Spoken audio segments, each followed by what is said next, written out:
नमस्कार मित्रों, मैं आलोक तिवारी आप सभी का स्वागत करता हूं आपके अपने channel legal and logical vision पर, जहां हम देश के कानूनी मामलों, न्यायालयों के निर्णयों और वैचारिक मुद्दों की चर्चा करते हैं और एक आम नागरिक की दृष्टि से उनके निहितार्थ समझने का प्रयास भी करते हैं। आज हम चर्चा करेंगे मदुरई हाई कोर्ट द्वारा 6 नवंबर 2023 को दिए गए एक महत्वपूर्ण फैसले की, जिसने शिक्षा जगत में हलचल मचा दी थी। क्या आपको पता है कि एक छात्रा द्वारा अपनी उत्तर पुस्तिका के अंत में जय हिंद लिखने की वजह से छात्रा की उत्तर पुस्तिका ही रद्द कर दी गई थी? क्या आप जानते हैं कि रोल नंबर गलत जगह लिखने से आपकी सारी मेहनत बेकार हो सकती है, आपकी कॉपी कैंसिल हो सकती है, या फिर 2 अलग अलग रंग की स्याही के पेनों का इस्तेमाल करने से भी आपकी कॉपी अमान्य हो सकती है। आज हम शिक्षा और परीक्षा से जुड़े इस महत्वपूर्ण कोर्ट केस की चर्चा करेंगे, जो प्रतियोगी परीक्षाओं में बैठ रहे प्रत्येक युवा के लिए तो महत्वपूर्ण है ही, साथ ही वह समस्त शिक्षकों एवं अभिभावकों के लिए भी बहुत महत्वपूर्ण है। अतः मेरा आग्रह है कि आप वीडियो को अंत तक देखें, आपको प्रतियोगी परीक्षाओं से संबंधित बहुत महत्वपूर्ण जानकारी प्राप्त होगी। चलिए चर्चा प्रारंभ करते हैं।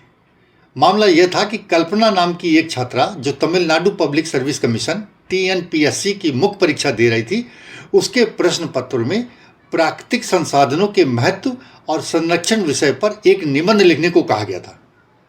छात्रा ने पूरे आत्मविश्वास के साथ परीक्षा दी और निबंध के अंत में लिख दिया, जय हिंद, हम प्रकृति के साथ एकजुट रहें। उसे पूरा यकीन था कि वह जरूर पास होगी। डॉक्यूमेंट वेरिफिकेशन हो गया, इंटरव्यू भी हो गया, लेकिन जब उसके बाद रिजल्ट आया तो उसे मालूम पड़ा कि उसके 184 अंक मिले हैं, जबकि परीक्षा का जो कट ऑफ था वो 190 अंक था। वो 6 अंकों से फेल हो गई थी। कल्पना को इस पर विश्वास ही नहीं था। उसने हार नहीं मानी और उसने तमिलनाडु लोक सेवा आयोग से सूचना के अधिकार के अंतर्गत अपने अंकों का ब्यौरा मांगा। तब छात्रा को पता चला कि उसके निबंध विषय की कॉपी को जांचा ही नहीं गया था, उसे अमान्य कर दिया गया था। उसने आयोग से कॉपी को अमान्य किए जाने का जब कारण पूछा, तब आयोग द्वारा उसे बताया गया कि निबंध विषय में आपके द्वारा जय हिंद शब्द लिखना अप्रासंगिक था और आयोग के परीक्षा नियमों के विरुद्ध था, इसलिए उसके उत्तर को अमान्य कर दिया गया। आयोग के निर्णय से दुखी होकर के कल्पना ने कोर्ट का दरवाजा खटखटाया।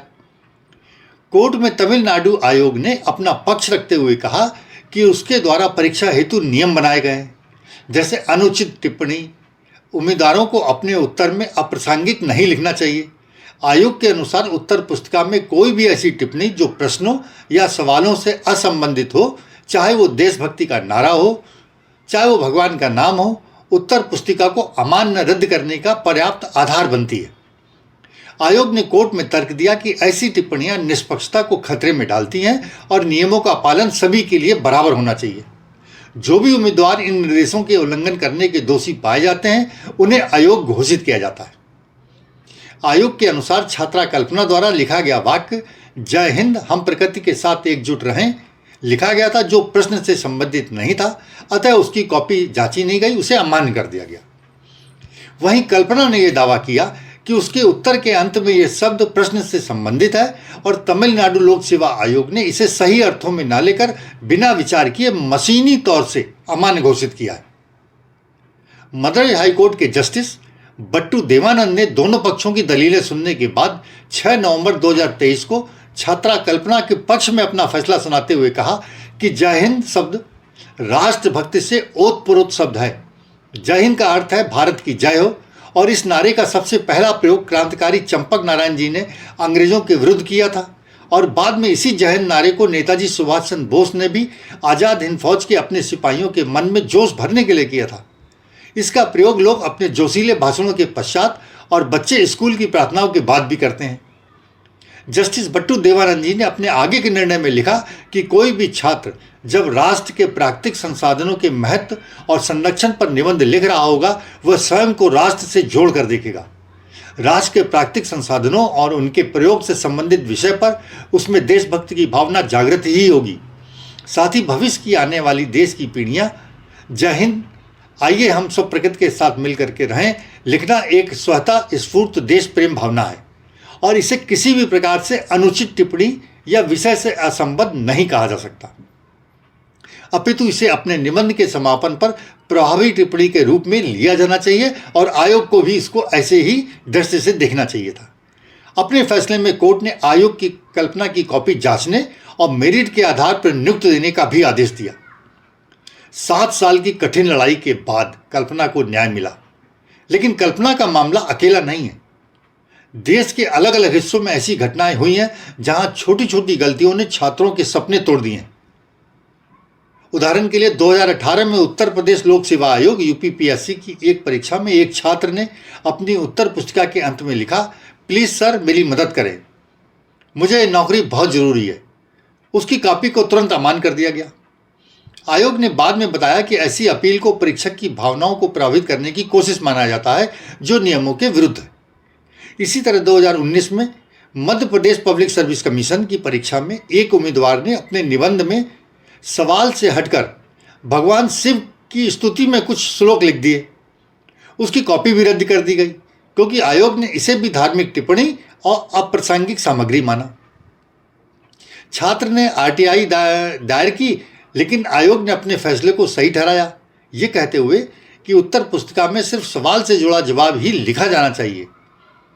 एक मामला और बिहार से है, जहां 2020 में बीपीएससी की प्रारंभिक परीक्षा में एक छात्र ने अपनी ओएमआर सीट पर रोल नंबर के अलावा जय श्री राम लिख दिया।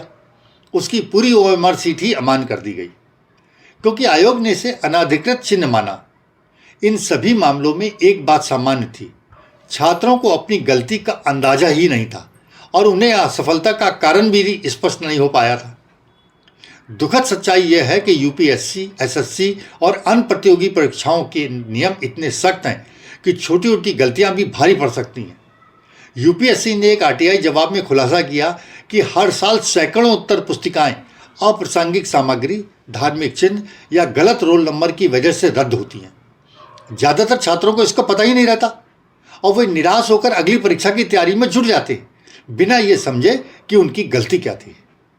तो चलिए उन नियमों को भी समझ लेते हैं जिन्हें आयोग ने हाई कोर्ट में बताया था और जो किसी भी छात्र की मेहनत और भविष्य को बचा सकते हैं। ये नियम हर प्रतियोगी परीक्षा में बैठने वाले छात्र को तो जानना ही चाहिए, मालूम होना ही चाहिए, क्योंकि ये बहुत ज़रूरी भी है। एक ही स्याही का उपयोग, हमेशा नीली या काली स्याही का ही उपयोग आप करें। मतलब जिस पेन से आपने लिखना चालू किया है, चाहे वो बॉल पेन हो या फाउंटेन पेन हो या जेल पेन हो, आपको एक ही स्याही का इस्तेमाल अपनी पूरी उत्तर पुस्तिका में करना है। आपने अलग अलग कर दिया तो आपकी कॉपी जो है अमान्य हो जाएगी। हमेशा 2 एक समान पेन रखें, ऐसे समय में एक खत्म हो जाए तो दूसरे से करें। वाइटनर या रंगीन पेन का इस्तेमाल भी निषेध है कि आप अंडरलाइन कर रहे हैं किसी चीज़ को करने के लिए तो लाल से कर रहे हैं या हरे से कर रहे हैं, वो भी गलत है। आपको वाइटनर, अगर कोई चीज़ गलत हो गई तो उसको काट करके लिख दीजिए, उसके ऊपर वाइटनर लगा करके लिखना, ये भी आपकी कॉपी को अमान्य कर सकता है। पेंसिल बिल्कुल इस्तेमाल ना करें, गलती हो गई है तो एक लाइन सीधी खींचें, सही उत्तर लिखें।